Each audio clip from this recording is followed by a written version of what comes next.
Hi everybody, welcome along to the video. My name is Caroline, I'm a UK-based physics lecturer, and this video is all about saying no, but learning to say no in a smart way that allows you to manage your workload, yet still be respected amongst your colleagues and liked within your workplace.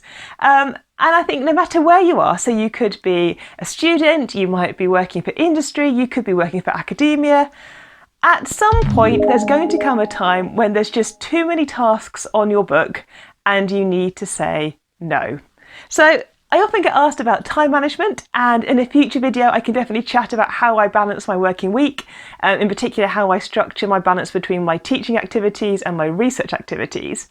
But one thing that I have learnt working in industry and in academia is that sometimes you can't say yes to every single task. So the temptation is when you're starting out, so when you're starting out your career, or maybe when you've changed job and you're starting out with a new employer, you want to make a really good first impression. And I've definitely done this. It can lead you to saying yes to taking on tasks, things, work packages, possibly taking on too much than you can actually manage, or so many activities that you have to do all of them maybe not as well as you would like. So it goes without saying that obviously there's going to be times when we're working when we do just have to change plans and do a different task. So you could be working on something and then your industry sponsor might come along, or a senior colleague might come along and say, actually, I need you to do this. And sometimes we have to say, yeah, that's absolutely fine, and we change plans and we'll get that extra task done. However, sometimes you may have a very well planned out week, you may know your activities, you may have a schedule for the month, you may know when your deadlines are coming up, and then you'll get an email in your inbox. And quite often it will start with the, could you just have a look at? Or would you mind just checking? Or can you take a quick look at the following? And sometimes taking a quick look genuinely is exactly that. It'll be a quick task, you can do it in 10 minutes, maybe under an hour.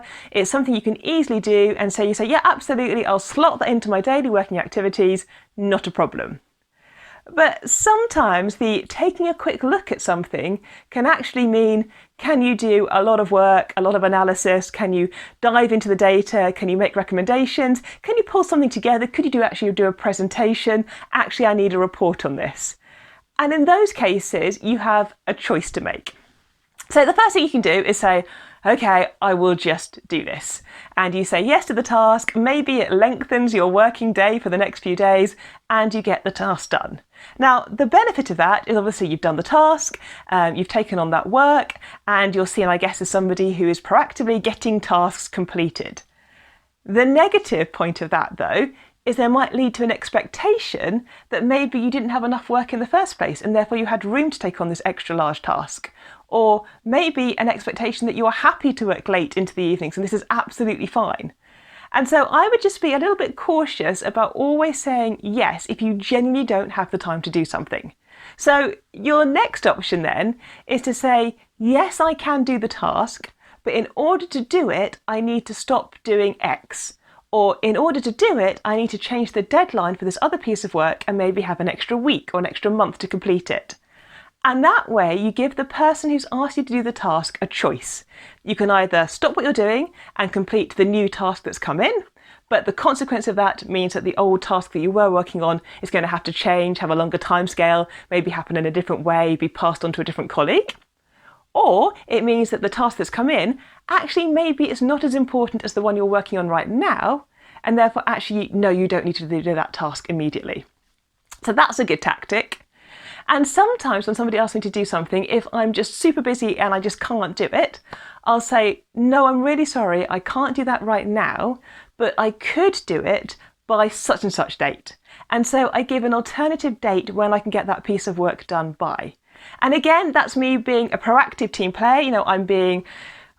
I'm wanting to do the work, I'm showing willingness to do the work, but I'm being realistic and saying I can't do it right now, but I will be able to do it for you in the future, and this is my estimated timescale. And so what you're doing there is you are saying effectively no. You're saying, no, I can't do the task straight away, or you're saying, no, if I do this task, I need to let another task go. And I think that's why I'm saying this video is talking about saying no in the smart way. You're not just flat out turning around and just going, no, I'm not going to do the task. You're saying, I can do the task, but it's going to require me to make these adjustments. And of course, sometimes there will be occasions where you just are going to say no. So sometimes you might be asked to do something and actually it won't be within your remit or your skill set. And so you quite rightly might go back and say, no, I don't have the expertise for that. But if you're going back with that, quite a good thing to do can be to suggest somebody else in your business or organisation who can cover that for you. So again, you're being a team player in the fact that you're saying, no, this is not a task for me, but you're making a recommendation for somebody else. And of course, on occasion, it is going to be just a flat out no. And there's nothing wrong with that. Sometimes the answer just is, no, I'm afraid I can't do that. So I guess what I'm kind of coming to in this video really is that it's okay not to say yes to every single piece of work that lands in your inbox or lands on your desk.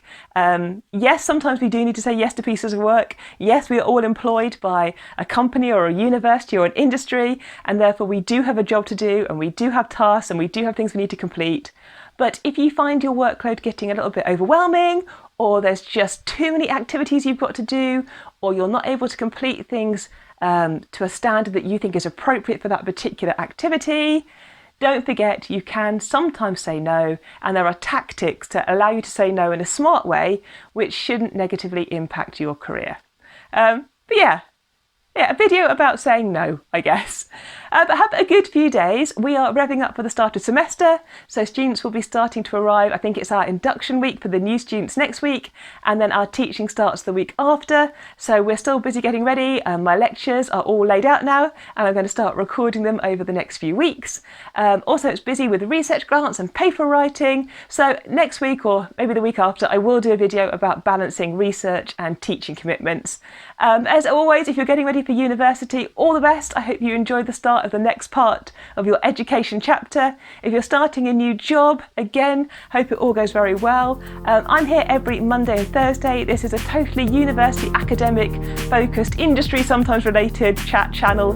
I'm a scientist, so it tends to lean towards, I guess, the science, technology, engineering and mathematics.